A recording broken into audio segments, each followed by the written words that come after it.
Namaste, namaste, namaste, everybody. Stewart Pearce is my name, and welcome to Deep Dialogues. I'm sitting here with somebody who has been on the podcast before, Dan Waits. Dan, I'm so glad you're here. Thank you for coming. Ladies and gentlemen, Dan, it would never, ever amass to this, but my reckoning of him is that he is one of the most talented astrologers of our time. We're recording this in the beginning of March, actually on a very auspicious day, a day of the blood moon lunar eclipse. So this is March the 3rd, 2026. And so we're going to be lauding praises onto this wonderful man that we have sitting here.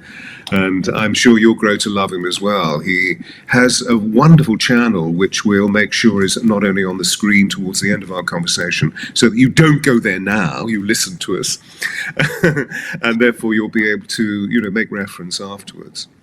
So for those of you who are new to this broadcast, as I said, my name is Stewart Pearce, and I want you to recognize that deep dialogues are exactly what the name says, what the name suggests, that this is a dialogue. So I'm not going to ask a question and anticipate that Dan is going to present a thesis.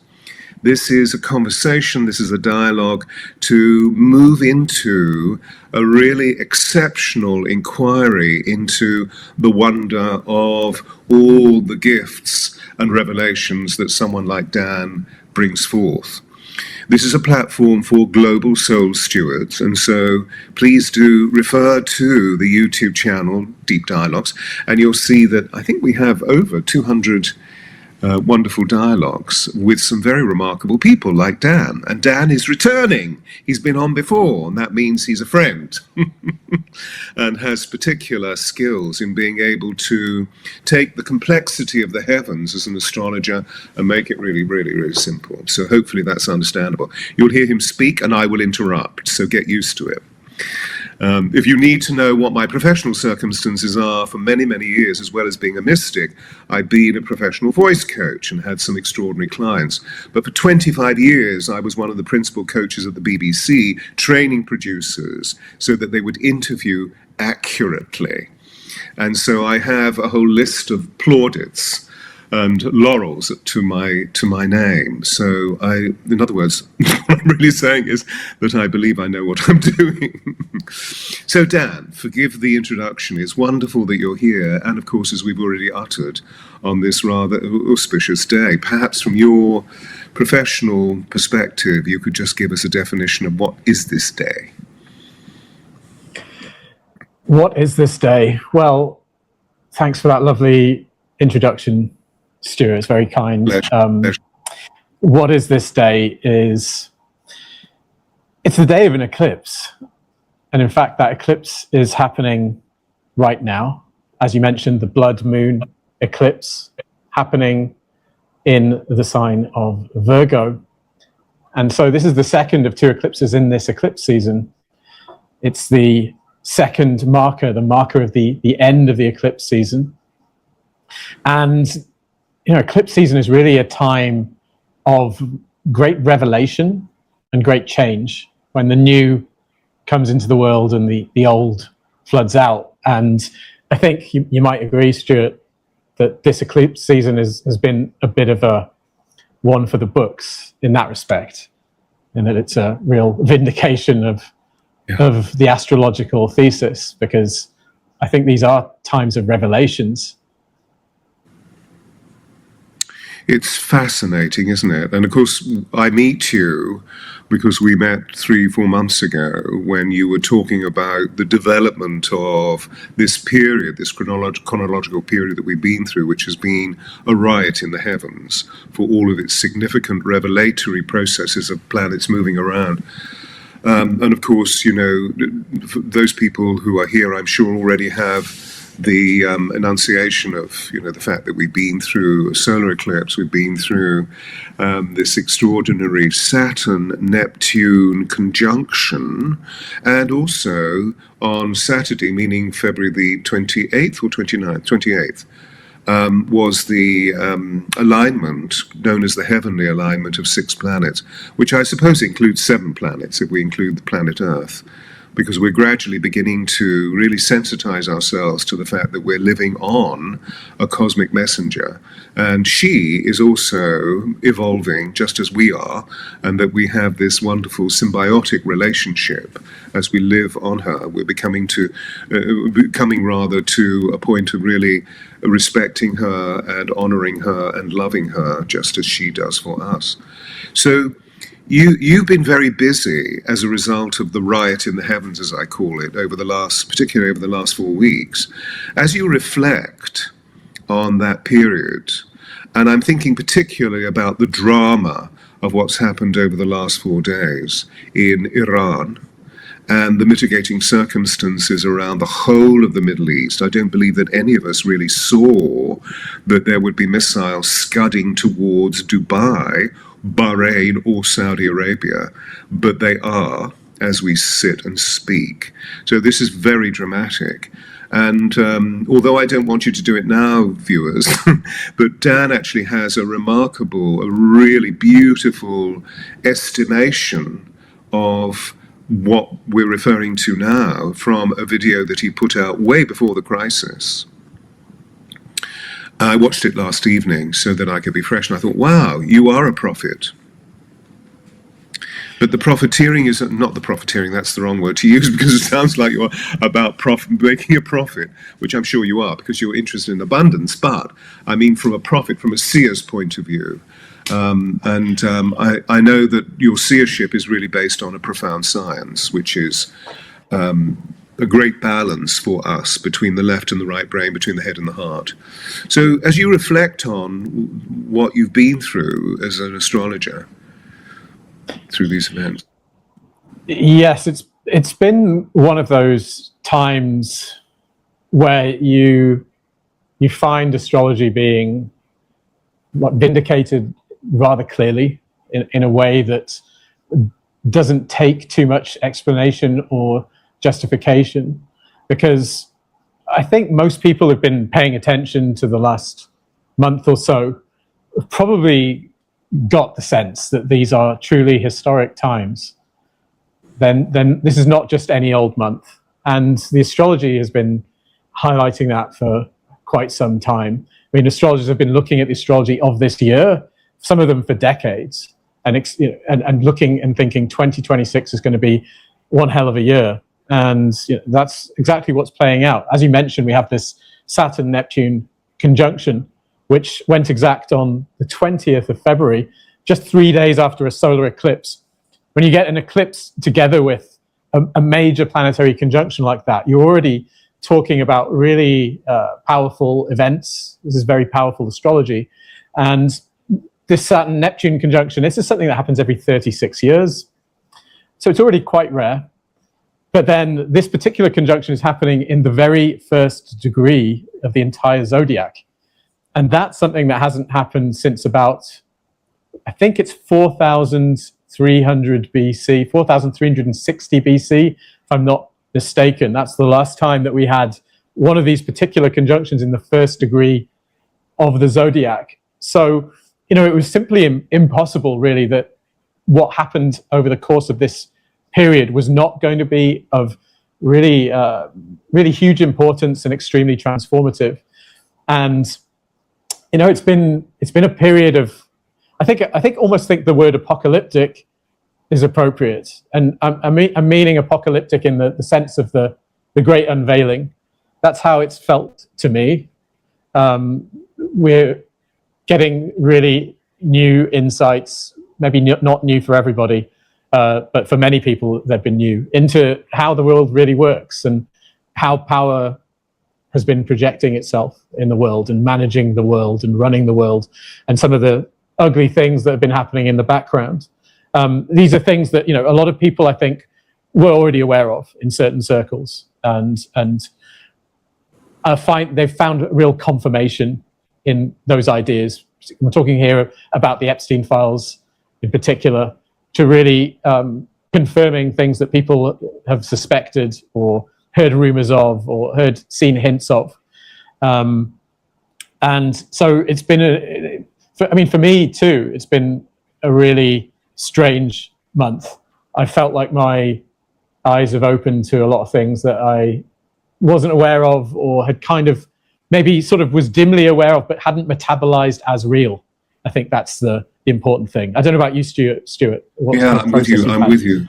With you, because I'm not an astrologer, but I have infinite respect for the art of your profession, your trade, your job, your very remarkable ability. But as working with these 12 angels, who are obviously heavenly beings, I mean, these are ultra-terrestrial intelligences of some import. The angels of Atlantis is a very light way of describing them. But they have history in our Western culture. They have history within Judaism and within Christianity. So in Kabbalah, they're referred to as the Malakim. And the Malakim are, a translation of that is the royal angels, meaning that they hover over the Melchizedek. We think of Melchizedek, but actually the Melchizedek are the priest kings, priest queens. So actually what Kabbalah is referring to is that extraordinary ring of intelligence, as it were, that ring pass knot within the cosmos, and particularly in relation to this galaxy. It is the Great White Brotherhood, or the Great White Sisterhood, the Intergalactic Council, and there are 12 ascended beings, but the 12 angels of Atlantis, as it were, over light. So there is import in that, that the angels come forth and say, find out about Jupiter, find out about Uranus.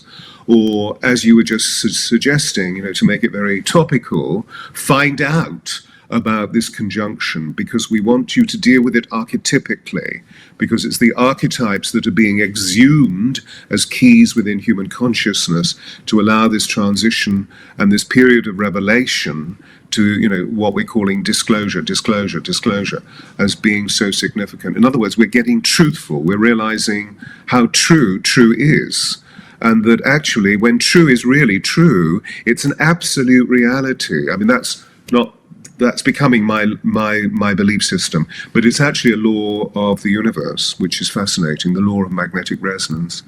And you've articulated so beautifully about the Uranus, about the Neptune Saturn conjunction, and what in all of your reportage online, what you were brilliantly able to do is to put it into perspective. And I'd love you to do the same thing. I don't want it to be onerous for you, but I'd love you to give us the chronology of past conjunctions between Neptune and... Absolutely. So just maybe framing things archetypally first before we dig into the actual timelines. With Saturn, we're talking about materialized reality, the structures that form the world, the enduring structures. We're also talking about mental structures, our ideas about how the world is. Neptune is a very different influence. Neptune dissolves. Neptune points us towards the ideal realm. It's, oceanic, I think, is a fair way to describe Neptune, and it tends to dissolve what it touches. And when Saturn and Neptune conjoin, you tend to see the dissolution of structures. Now, these can be literal physical structures. They can be structures that are essentially our mental structures about how the world is structured and how it works, how the global order works. And that's what we tend to see with these conjunctions. So, for example, the last conjunctions came in 1989. This was actually a triple conjunction with Uranus, so it was even more powerful than normal. But as I'm sure most of your viewers know, this was the year that the Berlin Wall fell and essentially precipitated the fall of the Soviet Union. So we have this very literal destruction of a structure there, with Saturn being dissolved by Neptune. The wall falls. And you can go back through history, you can go back further in time. 1952 and 53, we had another set of conjunctions. And those conjunctions happened in the sign of Libra, and it was around about this time, this is when Stalin died, and it was a very, very important turning point for the Soviet Union, once again, this is another theme that we tend to see in history, that Russian history resonates to this cycle, as do some other countries, which we can talk about. And we start, that period initiated this period of really the main body of the Cold War, where there's this question of the balance of power. We have conjunctions in Libra, and there's this whole theme of mutually assured destruction and balance. The 1989 conjunctions, of course, ended the Soviet Union, and we end up with this unipolar, so-called rules-based international order, which is now breaking down, as I think everybody can see. And you can go back even further. You can go back to 1917. This is the year of the Bolshevik Revolution in Russia. Once again, major transition for Russia. So actually, you can go back very far in Russian history and find this happening, these conjunctions having great importance. 1703, Peter the Great founds St. Petersburg. Once again, extremely important watershed for Russia. And you can go way back in history and find the same thing happening over and over again. But there are other countries that resonate particularly strongly to this cycle, and one of them is Iran. And once again, you can do the same thing. We've just seen essentially the killing, assassination, whatever you want to call it, of the supreme leader of Iran in this terrible conflict that's just erupted. You can go back to the last conjunction, 1989, and the previous supreme leader of Iran died, and the one that was just killed took over then. We have a sort of dissolution of the regime, of the structure of how the country is structured and what it rests on. It's dissolved at that time. You can go back even further, 1953. This is the coup that ousted Mossadegh in Iran, orchestrated by the British and Americans, actually. And, we have the same pattern over and over again. So certain countries particularly resonate to this cycle. And there are others as well. I think Japan is another one. But these conjunctions are universal in scope as well. It's not just those particular places, and particularly not this one that's happening at the first degree of the zodiac, where we're seeing a kind of general, I think, collective sense that this so-called world order that we had, which was essentially illusory. I think, all these kind of things, we're in Maya right now. And so all these kind of ideas that we have about the way the world works, particularly about how these power structures work, they're all somewhat illusory in a certain sense. But we're seeing right now that the ideas about how the world works are really just being dissolved.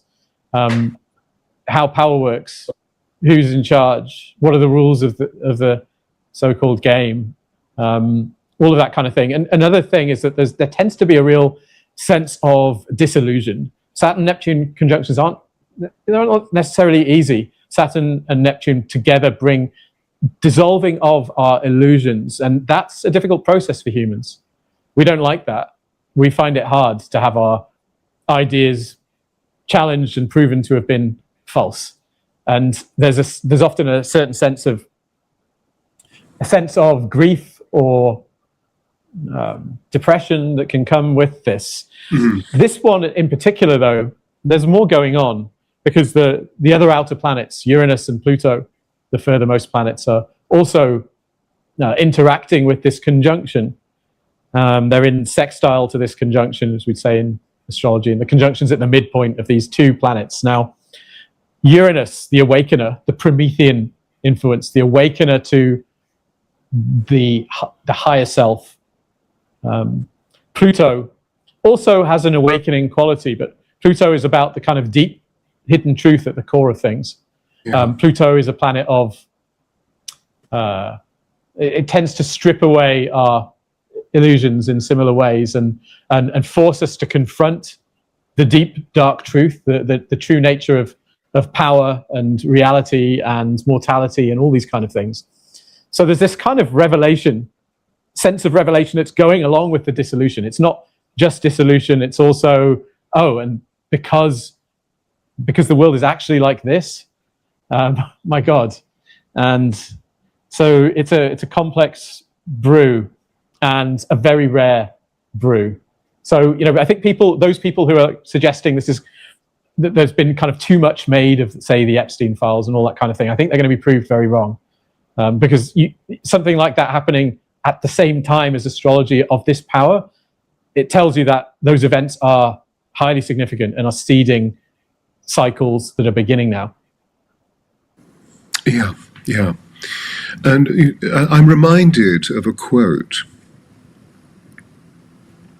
during that complex conjunction that brought about the appearance of Mikhail Gorbachev of the USSR and how he led the country into freedom.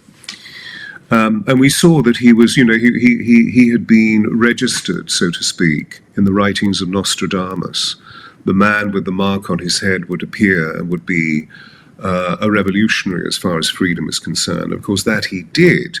What he then needed to do was to move away from the political regime. And of course, what happened with Mother Russia is that it turned into the free market economy, and then we began to see the emergence of the shadow.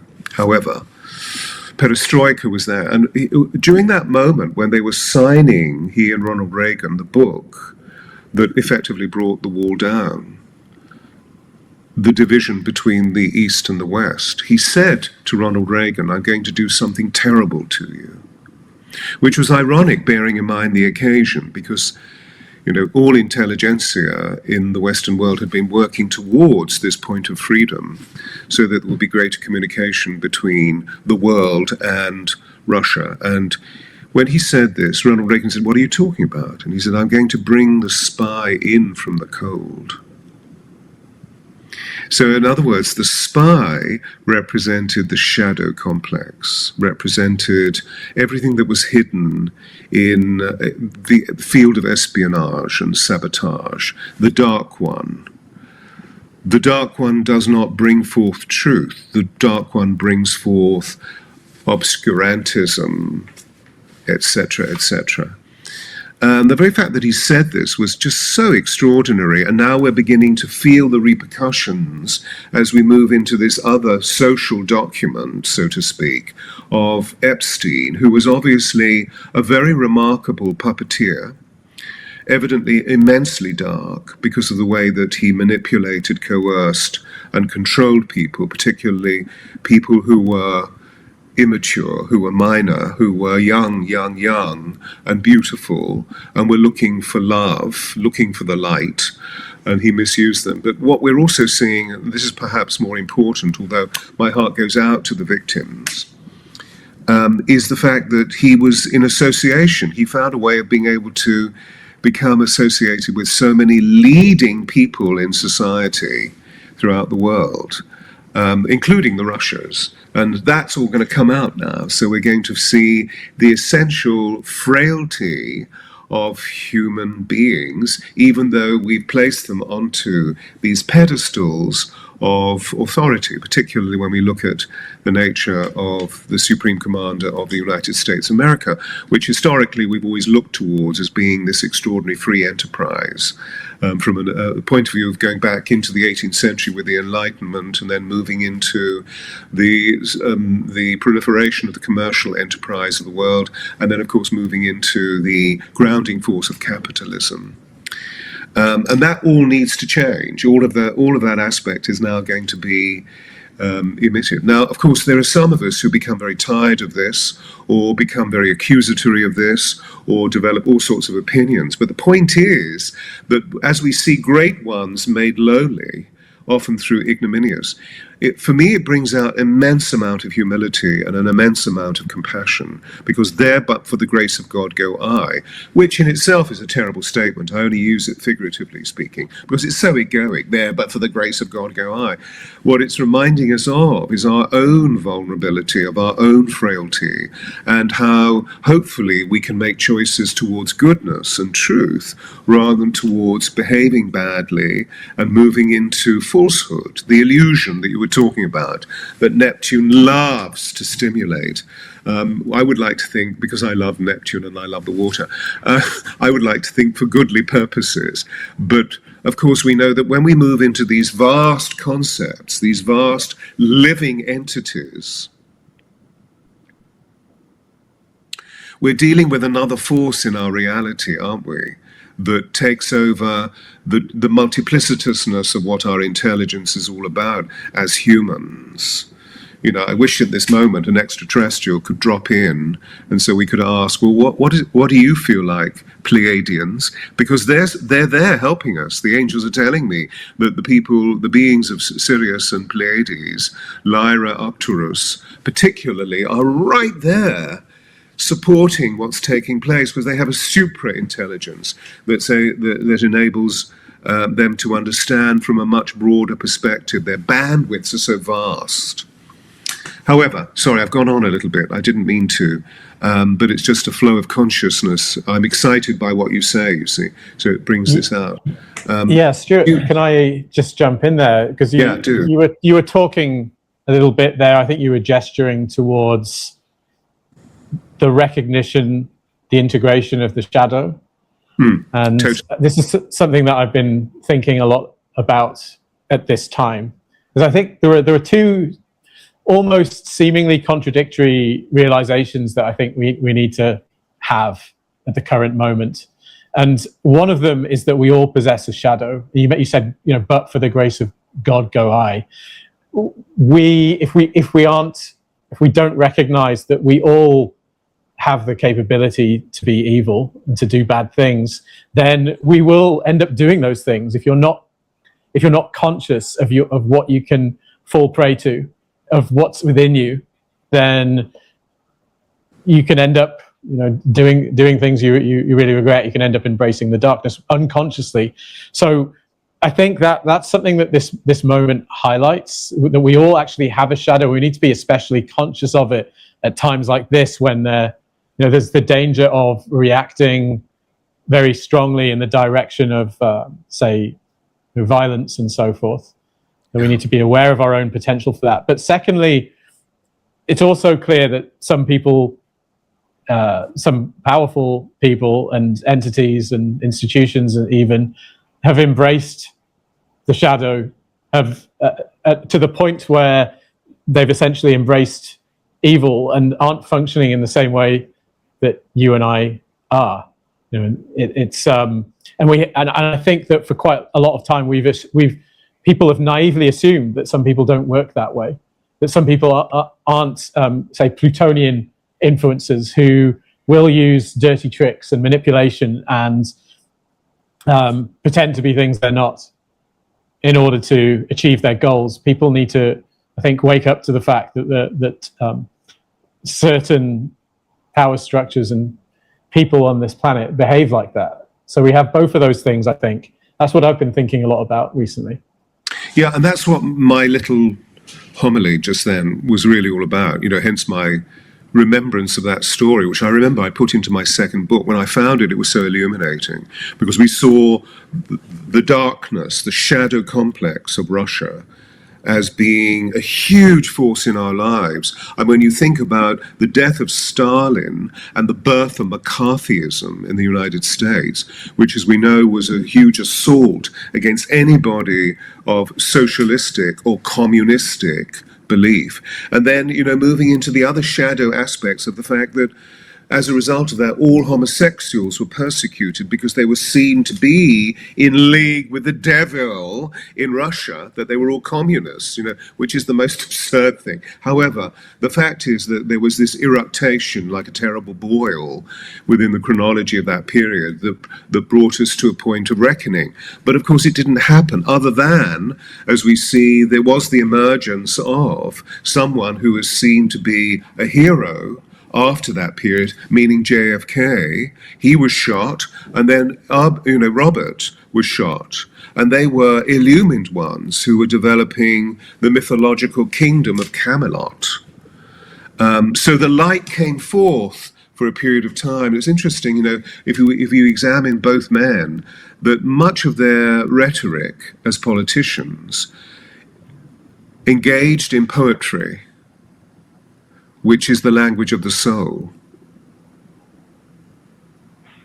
So just reflect on that for a moment. So what we're doing at the moment is that we're seeing the stark contrast in all of the horror of bodies being maimed and torn apart and etc., etc. And then the victims of other cruelties, such as whatever happened with, in the regime of Mr. Epstein, that bodies were mutilated by being sexually abused, etc., and heaven knows what was happening to the emotional body within. That's all of that darkness is going to be exhumed, so that we can examine in our own mirror of consciousness, well, how good are we? You know, it's very interesting, Stewart, that you just mentioned Kennedy. That's something that I've been thinking about, and I have a script that I've just written and shot for an episode that I'll be putting out on my channel soon. And so one of the things I've been thinking a lot about is the regime that we seem to live under right now is increasingly resembling a kakistocracy, ruled by the worst. And I think it's become more and more plain to see as the decades have rolled by.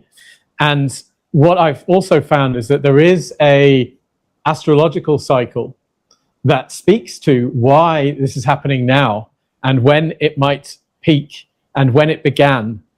So there's a school of astrology called Uranian, or the Hamburg School of Astrology, a new school of astrology that was developed in the early 20th century by German astrologers, a man named Alfred Vita.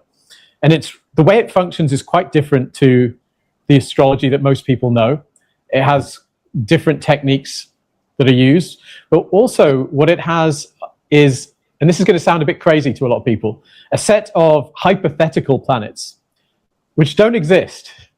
However, their positions were deduced by extensive observation of events, so that these astrologers were able to establish that there are these slower rhythms that you can't see. They're not attached to planets you can see. But there were 8 of these planets that are established and used in Uranian astrology, and they move very slowly. And their cycles are, hundreds and hundreds of years. How could it possibly be that, hypothetical planets could do anything, could work? Well, one theory is that what these are is they're really what you call barycenters of gravity. So there's mass in the solar system, asteroids, dwarf planets, etc., and they represent the kind of center of gravity of these different bulks of mass in the solar system.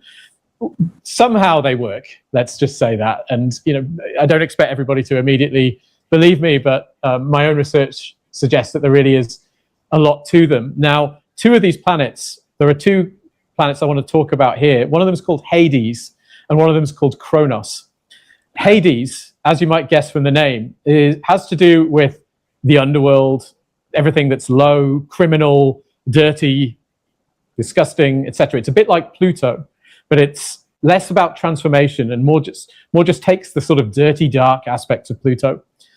And Kronos, which is related to Saturn in certain respects, is about administrative, those at the top of the hierarchy, those who administer society, kings, presidents, etc. It's like the top administrative layer. It's also associated in personal astrology with the higher self. Kronos is the lower self. And what we're seeing right now is a conjunction of Hades and Kronos. Now, these 2 planets, their synodic cycle, where the cycle relates to their relations with each other, is almost 1,200 years long. It's an extremely slow cycle. So a conjunction of these planets takes a very long time. These planets are close to each other for decades. Now, when did they start getting close enough to each other for us to really see the effects? It was actually the early 1960s, right about when JFK was shot. These 2 planets started, they were about 20 degrees away from each other at that point. And over the course of the time since then, they've got closer and closer and closer and closer, right until right now they're just 1 or 2 degrees away from each other, extremely close. I believe this is the kakistocracy conjunction. I think this signifies a period of rule by the worst. And I used to think that it just meant that the quality of the leaders was a bit poor. They're a bit crap. Nobody really believes them. You don't want to follow them. What I'm realizing now, I think, is that it really means rule by criminals, people who have really terrible morals and perhaps even are explicitly serving evil doing very bad things, and that these power structures kind of lie behind the governments that we see and are influencing them and having them do various things. That's the picture that I'm now getting from the Epstein files and other things. And these two planets are getting closer and closer, and they're going to conjoin in 2030 and 2031. And that's where the peak comes, and then they start to decline.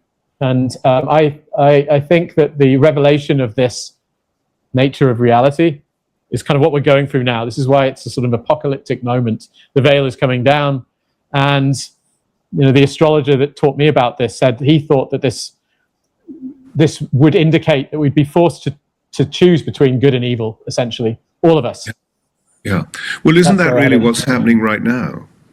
Yes, I think so. Progressively, because the revelations, because the disclosures are so garish, we're seeing it before us. And of course, we know that the instrumentation of social media brings that to us. So that's something we've created. But we're seeing it so clearly that I feel that we're all needing to reflect on our own conscience at this point. And that was why I wanted to just inject that story. And as I was listening to you, I was just reflecting on what I shared with you.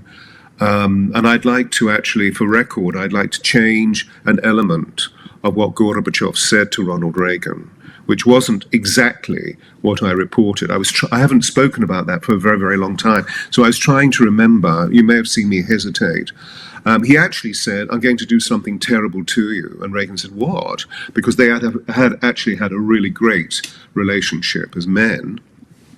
But at the same time, as leading individuals from a political hegemonic point of view, that they were doing something very extraordinary.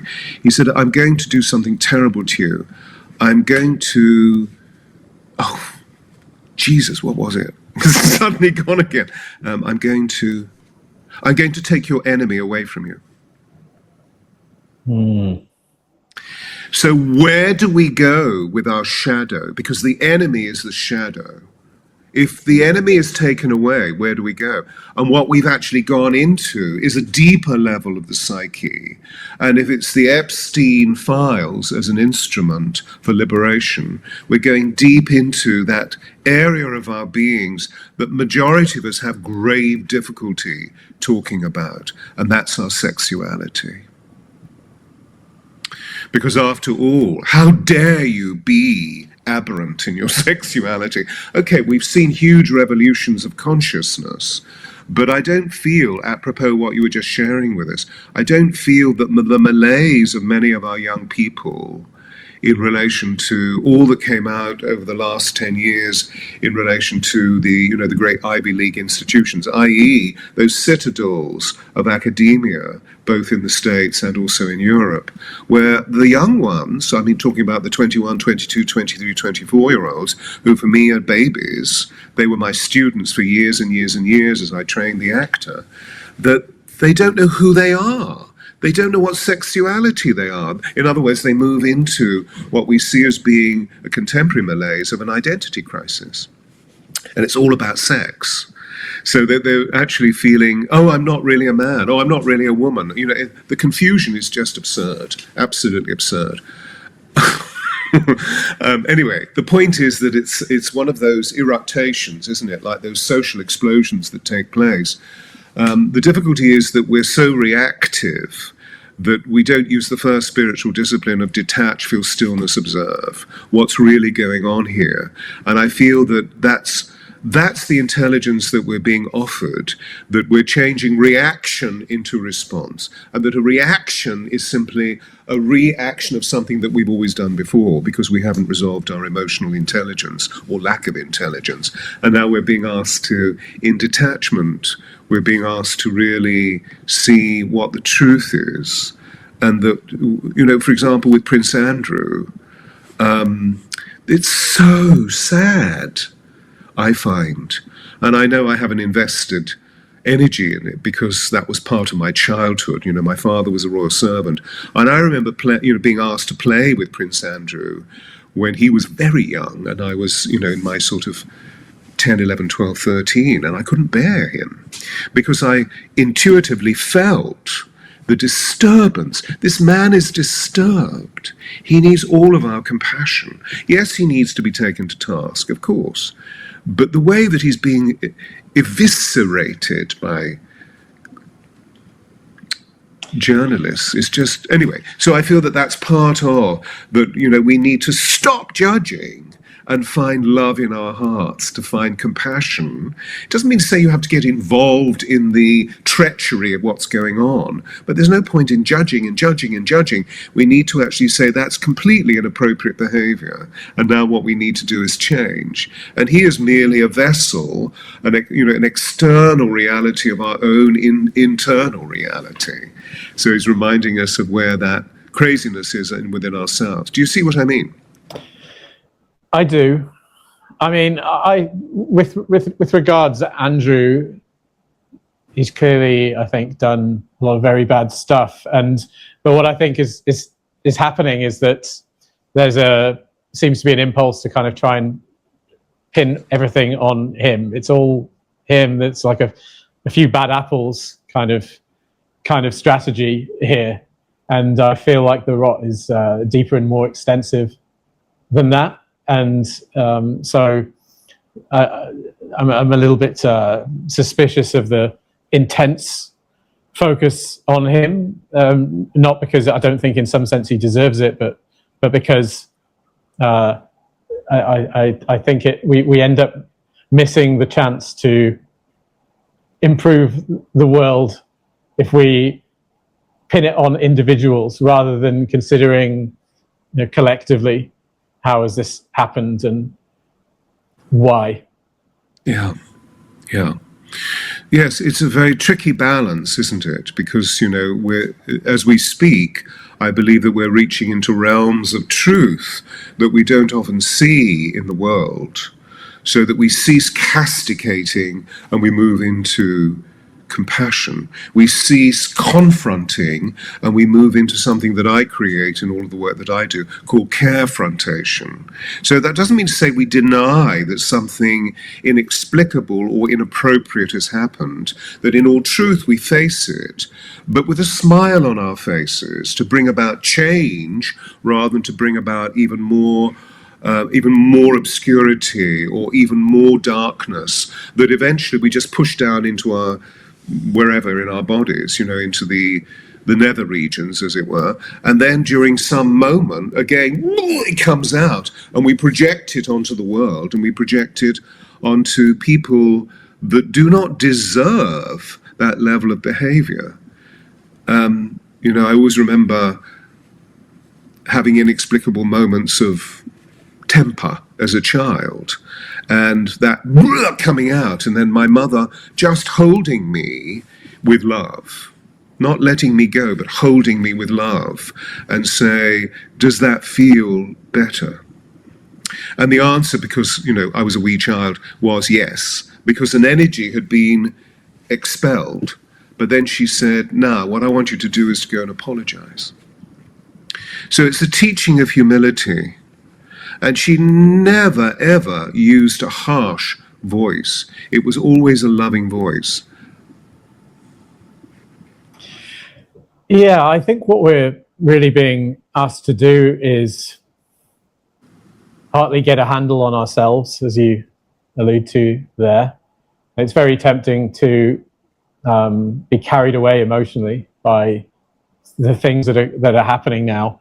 And what I think we need to also recognize is the existence of what some people have called mass formation psychoses, where we get enlisted into the group where insanity is the rule, essentially. And I think what we're really needing to get our heads around in the coming years is how over and over again we keep getting manipulated, essentially, using our emotions, using modern technology, essentially, and prevented from actually engaging our brains and what we know internally what we can sense, what we can feel, as being the right thing to do. Yeah. So it's a powerful moment. There's another interesting thing which characterizes these coming years.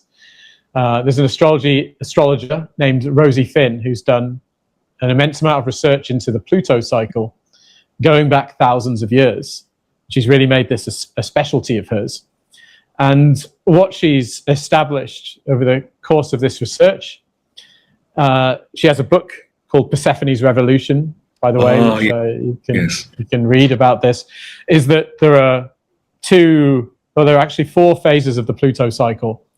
But when Pluto reaches its maximum and minimum declinations, this is a kind of technical astrologer's term, essentially 2 things happen. When Pluto reaches its maximum northern declination and goes what we call out of bounds, it basically means that the planet kind of exceeds the normal bounds that the sun reaches.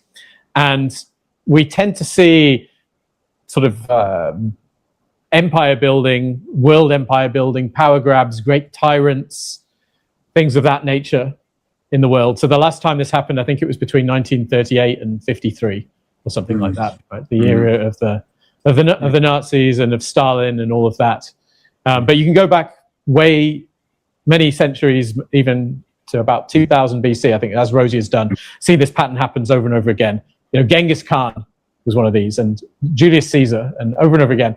When Pluto does this to the south declination, which happens every 250 years or so, it coincides with Pluto being in Aquarius, you tend to see rebellions against the power structures. And we're in that phase now, essentially. So Pluto is going to be going out of bounds to the south every year between now and 2035.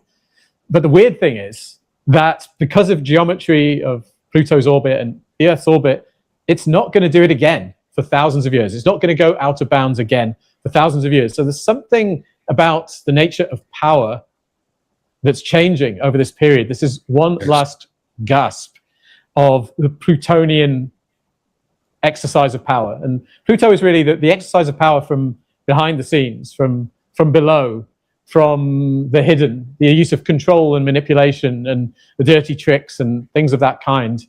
That we're in this sort of last period of Pluto kind of behaving in this extreme way, and then somehow things change. And Pluto was also downgraded from a planet to a dwarf planet in 2005.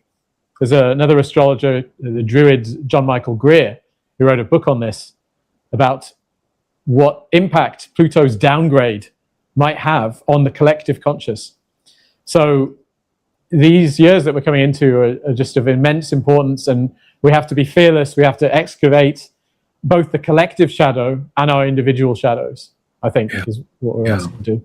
And this is what's really happening. So we get to a point of completion in our conversation, and a ray of hope comes in, because we've sort of exhumed what the indicators are from an astrological point of view, and also what some of the big chronological and sociological changes have been.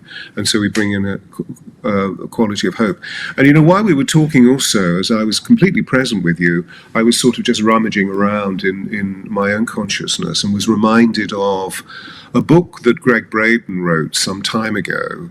A very clear intellect has Greg, and obviously has become a giant on the stage of the human potential movement in leading us in a very kind, humble, and precise way.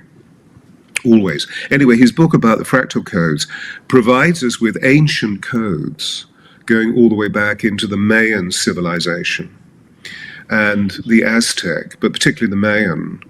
And, because they were great astronomers, they were great astrologers, they were great mathematicians. We see this in the geometry of their buildings. And also the remarkable reality of the fact that the Mayan disappeared.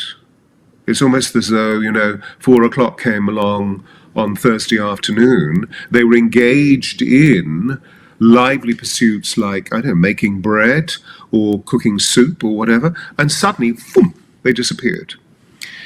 because we can still find the remains of their civilization, etc., etc. All of this is very well documented. So he dove, as the Americans would say, into the field of their mathematics and found a series of codes. He explores the codes within the book, Fractal Codes, and one of them is in alignment with exactly what you've been talking about. The way that we can actually use a mathematical code to reflect on history. You're doing it from a heavenly point of view. He was doing it really from an earthly point of view. And you can begin to see why the major changes arise, what the significance of them are all about. And the cool thing about the book is that he says, use this particular code on your own life. And I remember thinking, oh, it can't be. But I did. And I could see that there were these pinnacle points of truth when something extraordinary happened in my life, which has always been a surprise to me, meaning that I didn't set out to become one of the world's leading voice coaches simply because of the people who came to me. That was what they said about me. What happened is that the wheel of destiny turned, and suddenly there was a remarkable meeting in a very ordinary way. You know, like meeting Margaret Thatcher. I mean, I would never have dreamed of doing that right at the beginning of her premiership. And there I was being introduced to her and worked with her for a period of time. I had nothing to do with her politics, people. I helped her with her voice because her voice was not full. The same thing with Diana. I didn't anticipate that that was going to happen in 1995, but suddenly all of this. Anyway, so we're talking about the fact that there is a force that is much greater than we are, but we are also part of that force. And we're talking about the universal field of intelligence that many of us refer to as being the divine. So obviously, with my leanings into the angelic assistance that we're receiving, I'm given perspective of the divinity of this acute intelligence and how it is guiding us at this time because, as you've just said, from the comparative aspect of the Hamburgian astrology, whatever that project is called, that something extraordinary is coming to a point of fruition. And that's around 2030, 2032. Now that conspires positively with the whole substance of the second coming. That there is within all ancient spiritual traditions the emergence of a being that, of course, we immediately relate to as being the Messiah. And I believe, although it's messianic, that's an archetypal intelligence rather than one man who's going to step forward. It's going to be a force of energy that is really going to affect us hugely. It's interesting that you mentioned Greg Braden. I really like Greg Braden and some of his work.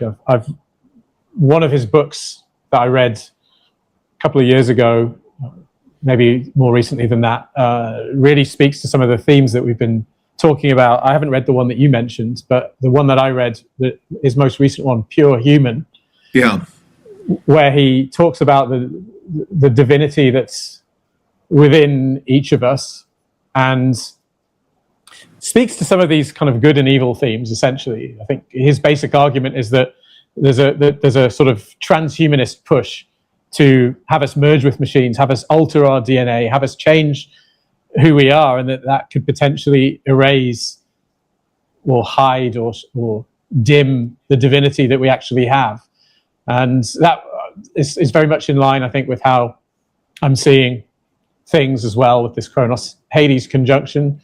I think some people are choosing to embrace technology in a way which I think is really detrimental to who we are, and I think we can do incredible things, and as you know, as you yourself do, and I think a lot of people are unaware of that, but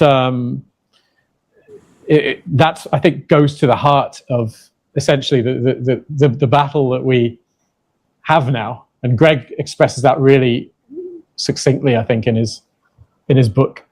Yeah. So how beautiful, because we've elevated our exchange of energy to this point it's a great point to complete on, which is that we're re-injecting into our consciousness that there is a formidable power that is of such vast intelligence that we are part of, that is the divine. And that this is sadly missing in many of our lives, including those of us that are part of the human potential movement. We very rarely refer to the sacred in our lives, the divine in our lives. We love the vociferation of ideas and the vociferation of opinions, spawning another modality, but actually, in all due humility, is it handed over to the complete service of what the universe is all about? And the more that we move towards that, because I had this mind-altering experience. When I say mind, I mean complete. It wasn't just simply here. It was a body. It was a somatic experience in '87 of meeting these 12 angels. And the whole of my life changed. I was living in a long-term relationship then. And of course, I expressed that I'd seen 12 angels and was told that I was mad by my partner, who was a rationalist and a fatalist. So I thought, oh, shit, well, there goes that marriage. I need to, because I knew that this existential, metaphoric, but also deeply metaphysical experience I had to go with because it was true. Very simply, it was true. Anyway, so, well, that's been fascinating. Thank you. Thank you, Stewart. It's been really fun.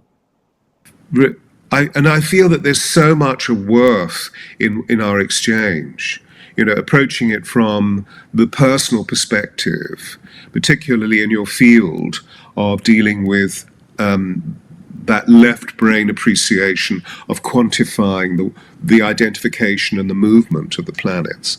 I'm intrigued also by the nature of Hades and Cronus, because after all, the element of Cronus really gave us the ability to read time. And this time that we're living in is one of extraordinary compression, which means, because our lives are so dualistic, that it's also a time of immense expansion. And that's what keeps me going. Hell of a time to be alive.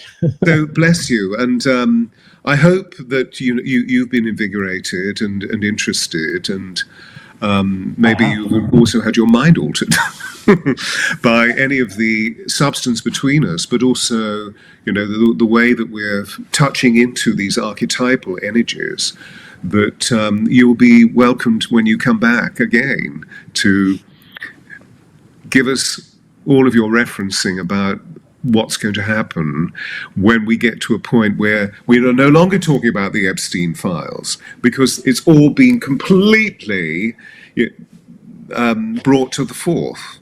Yes. It's cleansing. All of it is cleansing, isn't it? Yes. Let's see what we're talking about in 6 months' time. So bless you. Thank you so much. And to all of you that have been tuning in, hopefully that's provided you with not just interesting thoughts, but also pinning them into rationale and paradigms that are successful for you to lead you towards hope, to lead you towards love, to lead you towards transparency, and to lead you towards believing that you have potential within you that exceeds anything that you dreamed about before we move through this period of extraordinary revolution, because that's really why Dan and I were meeting. And so bless you all, as to this wonderful gentleman smiling in front of us, and to all of you, namaste, namaste, namaste. And Dan, please do stay. And thank you, Ryan.